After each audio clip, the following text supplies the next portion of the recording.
আসসালামু আলাইকুম। আজকে আমি আপনাদেরকে নবম দশম শ্রেণীর গণিত বইয়ের অধ্যায় 16 এর অনুশীলনী 16.4-এর সমাধান দেখাবো। কিছু সমাধান। প্রথম যে সমস্যাটি দেওয়া আছে, একটি ঘন আকৃতি বস্তুর পৃষ্ঠতলের ক্ষেত্রফল 2400 অথবা 2400 বা 2400 বর্গ সেন্টিমিটার হলে এর কর্ণের দৈর্ঘ্য নির্ণয় করো। তাহলে আমরা জানি গণকের দৈর্ঘ্য যদি দেওয়া থাকে এই, তাহলে সেক্ষেত্রে আমাদের নির্ণয়ের সূত্র আছে। গণকের যদি দৈর্ঘ্য সমান এ হয়, তাহলে তার সম্পূর্ণ পৃষ্ঠের ক্ষেত্রফল হবে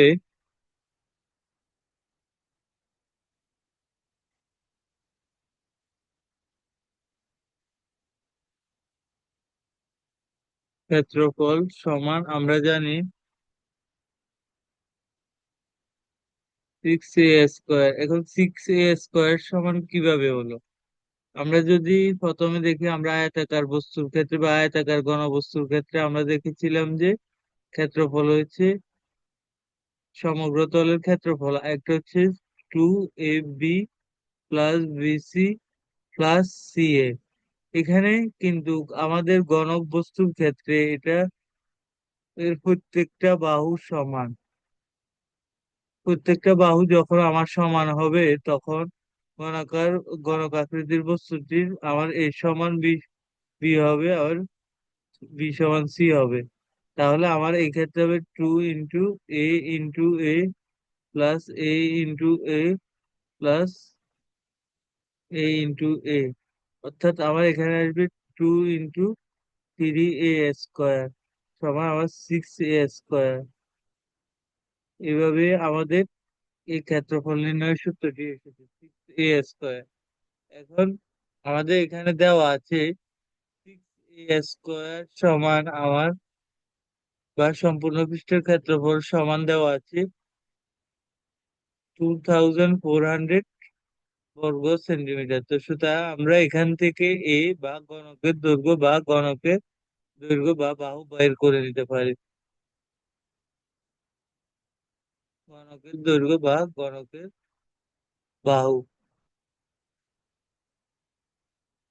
এটা যখন আমরা বের করে নিব তখন হবে এ সমান আমার √2400/6। এটা যদি আমরা ক্যালকুলেটরে বসাই তাহলে আমরা পাবো 20। এখান থেকে আমরা আবার গণকের কর্ণ আমাদেরকে নির্ণয় করতে বলছে। তাহলে গণকের কর্ণ কি হবে? গণকের কর্ণ হবে আমাদের √3a। এটা কিভাবে হলো?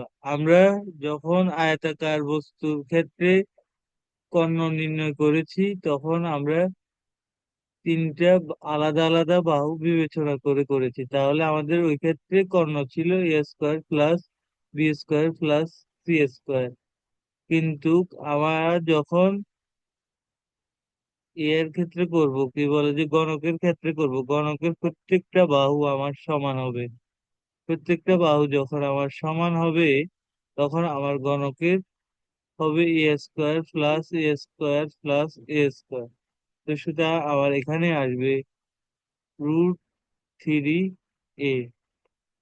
তখন আবার গণকের কর্ণ হবে √3 × 20 সমান 20√3।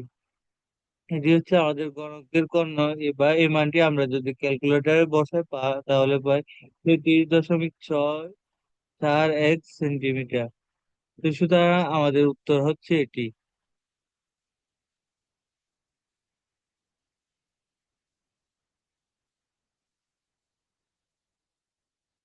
আসলে আমরা পরবর্তী প্রশ্নে যাই। পরবর্তী প্রশ্নটি দেওয়া আছে 14 নম্বর প্রশ্ন। 12 সেন্টিমিটার উচ্চতা বিশিষ্ট একটি বেলুনের ভূমির ব্যাসার্ধ আর সমান 5 সেন্টিমিটার এবং পৃষ্ঠতলের ক্ষেত্রফল এবং উচ্চতা, পৃষ্ঠতলের ক্ষেত্রফল ও আয়তন নির্ণয় করতে বলছি। আমরা যদি একটি আয়তাকার একটা বেলুন দেখি, তাহলে একটা বেলুন হবে অনেকটা এরকম। এখানে আমার বেলুনের কি দেওয়া আছে?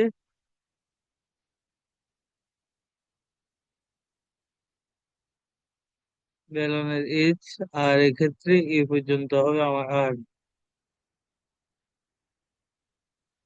আমাদের এখানে বেলনের উচ্চতা দেওয়া আছে h সমান 12 সেন্টিমিটার। আর হচ্ছে যে আমাদের বেলনের ভূমির ব্যাসার্ধ আর সমান দেওয়া আছে আমার 5 সেন্টিমিটার।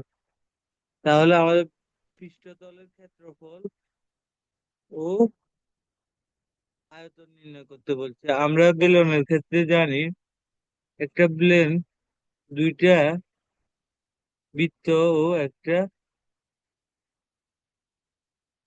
এ নিয়ে গঠিত। এই ক্ষেত্রে এটার হবে পাই আর স্কোয়ার, এটার ক্ষেত্রেও পাই আর স্কোয়ার হবে, এক্ষেত্রে হবে 2 পাই আর এইচ, অর্থাৎ বক্রতলের ক্ষেত্রফল। তাহলে আমাদের এখানে সম্পূর্ণ ক্ষেত্রফল হবে, সম্পূর্ণ ক্ষেত্রফল আমার হবে, আমরা যদি এই তিনটা যোগ করি, এই তিনটা যদি যোগ করি, পাই আর স্কোয়ার প্লাস পাই আর স্কোয়ার প্লাস 2 পাই আর এইচ, এটাকে আমরা সিম্পলিফাই করে আমরা সচরাচর মনে রাখি যে মানটি, সেটি হচ্ছে যে 2 পাই আর এইচ। সুতরাং এখানে 2 পাই আর আর কমন নিলে আর প্লাস এইচ, আমরা এই মানটি সচরাচর মুখস্থ রাখি, এই কল্পিত অংশ মানটি, এবং কি এই মানটি বসায় আমরা সচরাচর সলিউশন করে থাকি, সমাধান করে থাকি। তো এইখানে যদি আমরা মানটা বসিয়ে দিই, তাহলে আমরা উত্তর পেয়ে যাব। আর এর মান হচ্ছে যে আমার 5, আর হচ্ছে যে এখানে 12 + 5। এটা হচ্ছে তোমাদের, এই অংশটি হচ্ছে যে তোমাদের বোঝানোর সাথে তোমাদেরকে লেখা হয়েছে, এটি লিখতে হবে কম্পালসারি না, এটা যদি মনে রাখো ডিরেক্ট দিয়ে এটি তুমি উত্তর লিখে ফেলতে পারবে। তো সুতরাং এখানে আমরা যদি মাল্টি ক্যালকুলেটারে বসে, তাহলে আমাদের আসবে 534.072 সেন্টিমিটার স্কোয়ার। এটা হচ্ছে আমার সম্পূর্ণ তলের ক্ষেত্রফল। তাহলে আয়তন আমার কি হবে? আয়তন হবে, আয়তনের সূত্র হবে আমাদের এই যে একটা পাই আর স্কোয়ার এইচ, এটা হবে যে আমাদের আয়তন নির্ণয়ের সূত্র। আর এটা হচ্ছে যে আমাদের ক্ষেত্রফল নির্ণয়। তো সুতরাং আয়তন নির্ণয়,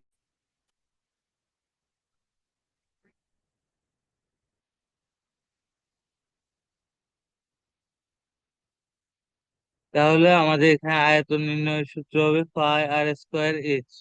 পাই আর স্কোয়ার এইচ হলে আমরা পাই এর মান এবং কি আর স্কোয়ার এর মান ক্রমান্বয়ে বসিয়ে pi into 5 square plus H হচ্ছে যে আমার 12। এই মানগুলো যখন আমরা বসাই ক্যালকুলেটারে, আমরা পাবো 942 × 4 সেন্টিমিটার স্কোয়ার। এটি হচ্ছে যে আমাদের উত্তর। তাহলে আমাদের অ্যান্সার হবে, এটা হবে যে আমার সেন্টিমিটার কিউব। সুতরাং আমাদের অ্যান্সার হবে দুইটা, একটা হলো যে আমার ক্ষেত্রফল 534.072 সেন্টিমিটার স্কোয়ার, এবং কি 942.48 সেন্টিমিটার কিউব। আসলে আমাদের পরবর্তী প্রশ্নে 15 নাম্বার সমস্যায়, যেখানে 15 নাম্বার প্রশ্নে আমার বলা আছে একটি বেলনের বক্রতলের ক্ষেত্রফল 100 বর্গ সেন্টিমিটার, আয়তন 150 ঘন সেন্টিমিটার, বেলনের উচ্চতা ও ভূমির ব্যাসার্ধ নির্ণয় করো। একটা বেলন আমরা জানি, আমরা বেলনের অঙ্ক আগেরটাও করেছি, 14 নাম্বার অঙ্ক, এখন 15 নাম্বার অঙ্কটাও বেলনের। আমরা বেলনের আয়তন নির্ণয়ের সূত্র জানি, এটি 150 ঘন সেন্টিমিটার। আর হচ্ছে যে আমরা বেলন নির্ণয়ের আরেকটি সূত্র জানি, সেটি হচ্ছে যে বক্রতলের ব্যাসার্ধ, এই অংশের ব্যাসার্ধের জন্য আমরা 2 পাই আর এইচ দেখেছি, এ সমান 2 পাই আর এইচ। এটা যদি আমরা বিগত স্লাইডে যাই, তাহলে দেখতে পাবো এই যে এই অংশের জন্য আমরা দেখেছি বক্রতলের ক্ষেত্রফল নির্ণয় 2 পাই আর এইচ। তাহলে আমাদের এটা হচ্ছে যে বক্রতলের ক্ষেত্রফল নির্ণয় 2 পাই আর এইচ সমান আমরা পাই সেন্টিমিটার। তাহলে আমরা দুইটা ইকুয়েশন পাই। এই দুইটা ইকুয়েশন এই দুইটা ইকুয়েশন থেকে আমাদের উচ্চতা উচ্চতা এবং কি আমাদেরকে ভূমির ব্যাসার্ধ আর এই দুইটি নির্ণয় করতে বলেছে। এটা হচ্ছে যে আমাদের এই প্রশ্নের রিকোয়ারমেন্ট। তাহলে আমাদের এক এক নংকে আমরা যদি দুই দিয়ে ভাগ করি, 1/2 যদি করি আমরা, তাহলে একটা ইকুয়েশন পাবো, সেটা হলো পাই আর স্কোয়ার এইচ বাই, আমরা যদি 2 পাই আর এইচ করি, তাহলে এখান থেকে আমরা 150/100, এখান থেকে পাই আর কাটা যাবে, উপরে শুধু আর থাকবে, নিচে 2 থাকবে। এখান থেকে 150 × 100 সুতরাং আর এর মান থাকে এখান থেকে আর সমান 3 সেন্টিমিটার, বা ভূমির ব্যাসার্ধ আমরা পেয়ে গেলাম। ভূমির ব্যাসার্ধ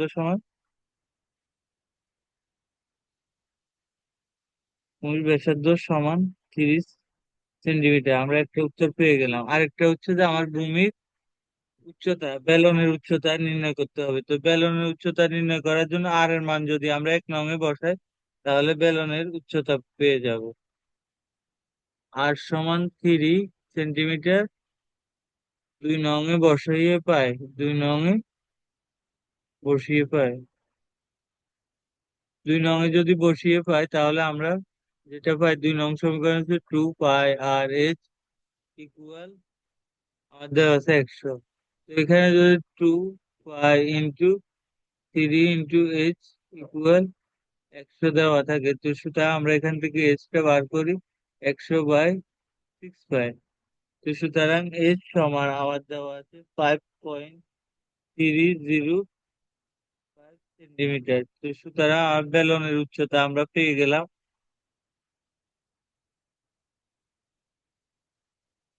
উচ্চতা সমান 5.305 সেন্টিমিটার। এটা 1 নাম্বার ইকুয়েশনে বসাই কিংবা 2 নাম্বার ইকুয়েশনে বসাই, আমরা উত্তর বের করে নিতে পারবো, এইচ এর মান বের করে নিতে। আসলে আমার 16 নাম্বার প্রশ্নের সমাধানে একটি সমবৃত্ত ভূমিক সিলিন্ডারের বক্রতলের ক্ষেত্রফল 4400 বর্গ সেন্টিমিটার হলে এর উচ্চতা 30 সেন্টিমিটার হলে সমগ্র তল নির্ণয় করো। তাহলে আমাদের সমগ্র সিলিন্ডারের বক্রতলের ক্ষেত্রফল দেওয়া আছে 2 পাই আর এইচ, যেটা আমরা অলরেডি একবার ব্যবহার করেছি 15 নং প্রশ্নে। এবং কি উচ্চতা দেওয়া আছে আমার কত, 30 সেন্টিমিটার, এর সমান 30 সেন্টিমিটার। তো সুতরাং এখান থেকে আমি ইচ্ছে করলে আটটা বের করে নিতে পারবো। তাহলে 2 পাই আর × এইচ 30, আর হচ্ছে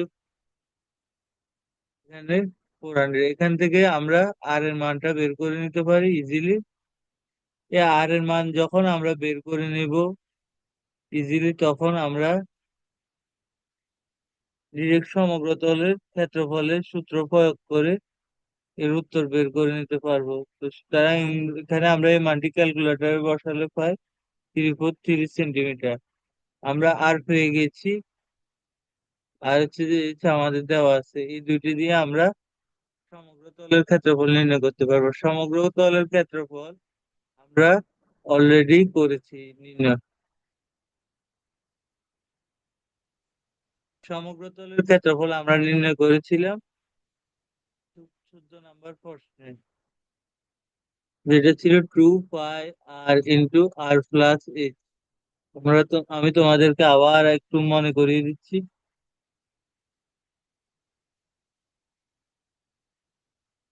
এই যে 2 পাই আর × r+h, এখানে আমরা সম্পূর্ণ ক্ষেত্রফল বের করেছিলাম একটা বেলনের বা ভূমিক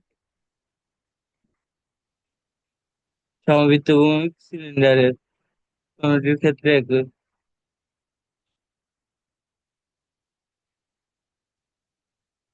এখানে আমরা যদি মানগুলো বসিয়ে, যে 2 পাই × r এর মান হচ্ছে যে আমাদের যেটা বের করেছি আমরা 23.343 × 23.343 আর এটা আমার এই প্রশ্নে দেওয়া আছে 32, সুতরাং এটা যদি আমরা ক্যালকুলেটরে বসাই তাহলে আমরা একটা মান পাবো, সেটা হচ্ছে 7823.7507 সেন্টিমিটার স্কোয়ার। এটা হচ্ছে যে আমাদের কাঙ্ক্ষিত উত্তর। 7823.7507 সেন্টিমিটার স্কোয়ার।